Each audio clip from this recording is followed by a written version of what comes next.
दोस्तों, पता नहीं महाराजा के पहले मैंने पिछली ऐसी कौन सी मूवी देखी होगी जिसे देखते टाइम पर मेरी आंखों में आंसू आए होंगे। 2024 में आई फिल्म महाराजा का क्लाइमैक्स देखते टाइम पर मैं अपने आप को कंट्रोल नहीं कर पा रहा था। मेरी आंखें नम हो रही थीं, क्योंकि मुझे इस बात का बिल्कुल भी अंदाजा नहीं था कि इसकी कहानी कुछ इस तरह से अनफोल्ड होने वाली है। जिस तरह से फिल्म महाराजा के स्टार्टिंग में इवेंट्स होना शुरू होते हैं, आधी फिल्म तक तो आपको समझ में ही नहीं आएगा कि आखिर ये चल क्या रहा है। आखिर क्यों महाराजा एक कचरे के डिब्बे के चोरी होने की कंप्लेंट लिखवाने के लिए पुलिस स्टेशन जाता है।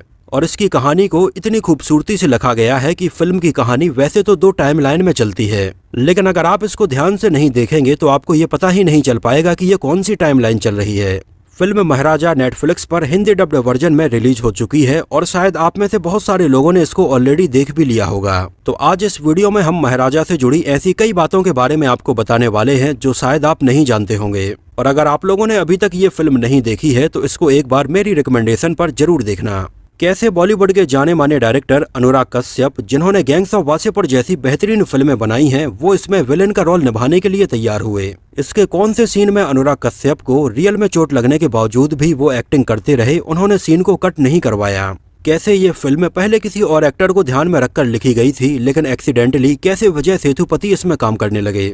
एक्चुअली महाराजा ओरिजिनली तमिल भाषा की फिल्म है जो कि 14 जून 2024 को वहां के सिनेमा घरों में रिलीज हुई थी। फिल्म का बजट बहुत ज्यादा नहीं था और इसको तमिल के अलावा तेलुगु में भी डब करके रिलीज किया गया था। लेकिन जब ये फिल्म सिनेमा घरों में रिलीज हुई और ऑडियंस ने इसको देखा तो इसको बहुत अच्छा रिस्पॉन्स मिला। कई लोगों ने इसको इंग्लिश सबटाइटल्स के साथ में भी उस समय देखा था और बाद में फाइनली ये नेटफ्लिक्स पर 12 जुलाई 2024 को रिलीज हुई।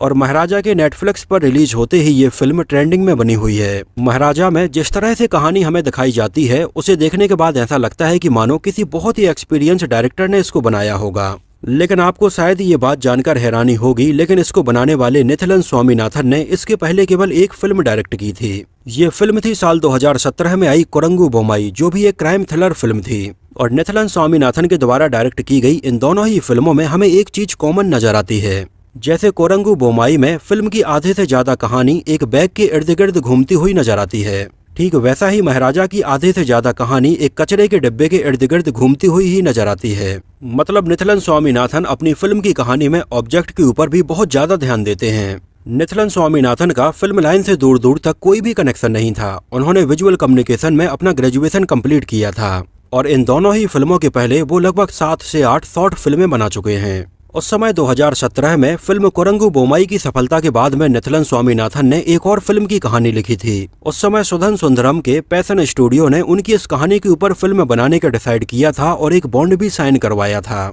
लेकिन 2018 में ही फिल्म की कहानी कंप्लीट हो जाने के बाद भी ये फिल्म डिले होती चली गई। आगे चलकर ये 2-3 साल कोविड की वजह से भी डिले हुई। इस तरह से देखते ही देखते लगभग 5 से 6 साल हो जाने के बावजूद भी निथिलन स्वामीनाथन की ये फिल्म नहीं बन पा रही थी।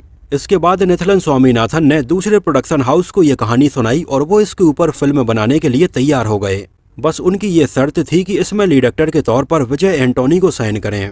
और जब विजय एंटोनी ने ये कहानी सुनी तो ये उन्हें काफी पसंद आई और वो इसमें काम करने के लिए तैयार भी हो गए। लेकिन निथिलन स्वामीनाथन का पैशन स्टूडियोज के साथ में बॉन्ड था और वो इसके लिए एनओसी देने के लिए बिल्कुल भी तैयार नहीं थे। हालांकि बाद में पैशन स्टूडियोज ने निथिलन स्वामीनाथन से ये कहा कि वो इसकी कहानी विजय सेतुपति को सुनाएं और अगर वो इसमें काम करने के लिए तैयार हो जाते हैं तो वो इसको बनाएंगे और अगर वो इसमें काम करने के लिए तैयार नहीं होते हैं तो वो इस कहानी को एनओसी दे देंगे। और विजय सेतुपति ने जब ये कहानी सुनी तो वो बहुत ज्यादा इमोशनल हो गए, क्योंकि उनकी खुद की भी एक बेटी है और उन्होंने तुरंत इसमें काम करने के लिए हाँ बोल दिया। और ये विजय सेतुपति की 50वीं फिल्म है। इसके अलावा इसमें विलेन के तौर पर एक ऐसे चेहरे की तलाश थी जिसको लोगों ने इसके पहले तक ऐसा किरदार निभाते हुए ना देखा हो। और विजय सेतुपति की रिकमेंडेशन पर इसमें अनुराग कश्यप को साइन किया गया।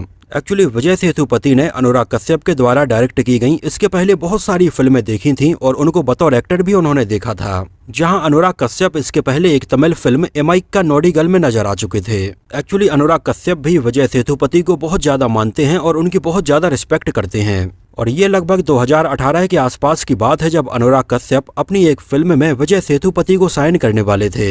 ये फिल्म थी मर्द को दर्द नहीं होता, जिसको पहले अनुराग कश्यप डायरेक्ट करने वाले थे और इसमें वो पहले विजय सेतुपति को साइन कर रहे थे। लेकिन आगे चलकर हुआ कुछ ऐसा कि अनुराग कश्यप ये फिल्म डायरेक्ट नहीं कर पाए और बाद में वसन बाला ने इसको डायरेक्ट किया और इसमें हमें अभिमन्यु दसानी नजर आए थे। जो कि सलमान खान के साथ में 1989 में आई फिल्म मैंने प्यार किया में नजर आने वाली एक्ट्रेस भाग्यश्री के बेटे हैं। तो इस तरह से विजय सेतुपति के रिकमेंडेशन पर अनुराग कश्यप नेथुलन स्वामीनाथन से मिले और उन्हें अनुराग कश्यप की परफॉर्मेंस काफी पसंद आई। हालांकि प्रॉब्लम ये थी कि अनुराग कश्यप को तमिल बोलना बिल्कुल भी नहीं आती थी, तो उनके तमिल में डायलॉग्स के लिए विजय सेतुपति ने उनकी बहुत ज्यादा हेल्प की थी। इसमें फिल्म के क्लाइमैक्स में अनुराग कश्यप के कैरेक्टर के लिए बहुत ज्यादा डीप इमोशंस होने वाले थे। यहाँ पर एक सीन था जब अनुराग कश्यप को सच्चाई का पता चलता है और वो अपनी बेटी के पीछे जाने लगते हैं। इस सीन में अनुराग कश्यप काफी खो गए और जब वो यहाँ पर गिरे तो उन्हें काफी चोट लग गई थी और अनुराग कश्यप के पैर में लगी हुई चोट को देखते हुए नेथुलन स्वामीनाथन ने इसको कट बोल दिया था। लेकिन अनुराग कश्यप ने कहा कि वो इस सीन को ऐसे ही शूट करना चाहते हैं ताकि वो इस दर्द को बहुत अच्छे से महसूस कर पाएं। और बाद में अनुराग कश्यप ने उनके पैर में लगी हुई इसी रियल चोट के साथ में इस सीन को बेहतरीन तरीके से फिल्माया था। जिस सीन में पर्टिकुलर मुझे तो अनुराग कश्यप से उतनी उम्मीद नहीं थी कि वो इस लेवल की एक्टिंग कर पाएंगे, क्योंकि मुझे लगता था कि वो एक डायरेक्टर तो बहुत अच्छे हैं लेकिन शायद एक्टिंग इतनी डीप नहीं कर पाएंगे। लेकिन फिल्म के इस क्लाइमैक्स सीन में ऐसा लगा कि मानो अनुराग कश्यप ने अपना बिल्कुल दिल चीर कर रख दिया हो। फिल्म महाराजा लगभग 20 करोड़ रुपए के बजट में बनी थी और इसने अभी तक लगभग 110 करोड़ रुपए से ज्यादा का कलेक्शन कर लिया है। इसके अलावा इसके डिजिटल राइट्स और सैटेलाइट राइट्स भी काफी महंगे दामों में बिके हैं। तो ओवरऑल एक बेहतरीन फिल्म को हर जगह से बहुत अच्छा रिस्पॉन्स मिला है। यहाँ तक कि ये 2024 में अभी तक दूसरे नंबर पर सबसे ज्यादा पैसा कमाने वाली फिल्म बन गई है। 2024 में अभी तक सबसे ज्यादा कमाई की है फिल्म इंडियन 2 ने। हालांकि ये एक फ्लॉप फिल्म रही है जिसका बजट बहुत ज्यादा था। कमल हसन जैसे एक्टर, एस शंकर जैसे डायरेक्टर थे और फिल्म से लोगों को बहुत ज्यादा उम्मीदें थीं। इस वजह से फिल्म को ओपनिंग तो बहुत अच्छी मिली, लेकिन इसके नेगेटिव रिव्यू के चलते ये फिल्म ज्यादा अच्छा कलेक्शन नहीं कर पाई। जबकि महाराजा जैसी एक छोटे बजट की फिल्म अपने बजट का लगभग 5 से 6 गुना कमाई कर चुकी है। फिल्म का एक सीन आपको याद होगा जहां पर धना, फिल्म का एक विलेन, पॉलिटिशियन की एक कार को लेकर चला जाता है और उस पॉलिटिशियन का चश्मा चोरी हो जाता है।